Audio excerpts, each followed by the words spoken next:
this is Rick with yet another great tip. You know, we covered the $25 rule in the last tip, and that is if your machine is not making you at least $25 in sales for 2 consecutive months, then it's time to pull that machine out of there and put it in a location that's going to be making you at least $25 in sales every single month.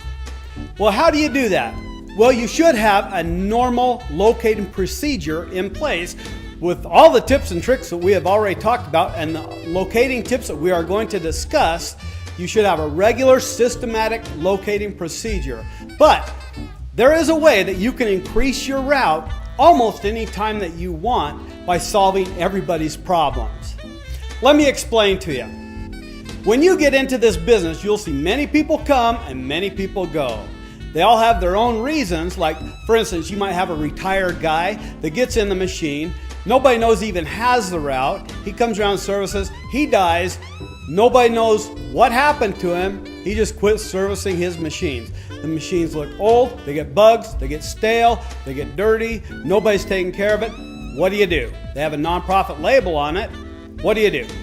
Or what happens most of the time is people get in this business. They buy 3 to 5 machines.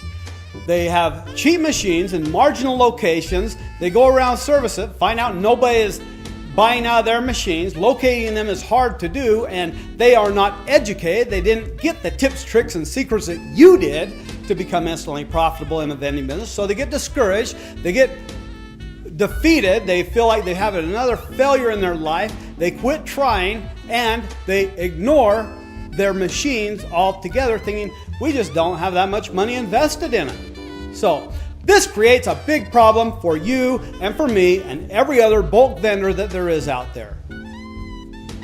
Look, when I see a machine that looks like it has not been taken care of in a while, I go ahead and call the number on the back of the machine, find out what in the world the operator is thinking and what he has in mind for his route. And if it makes sense, I'll go ahead and offer him money for his route. Usually it would have to be like 25 cents on the dollar, but if it makes sense to get the location and to solve everybody's problems, I'll just go ahead and buy the machines from them. But what happens most of the time, however, is you call the number's been disconnected, and what do? When I see this situation, I go and approach the owner or the manager of that business, explain to him the situation, tell him that I've seen these machines around, I have been picking them up and holding them for that operator, hoping that he is going to contact me to find out how he can get his machines back, because he obviously doesn't care for his route anymore.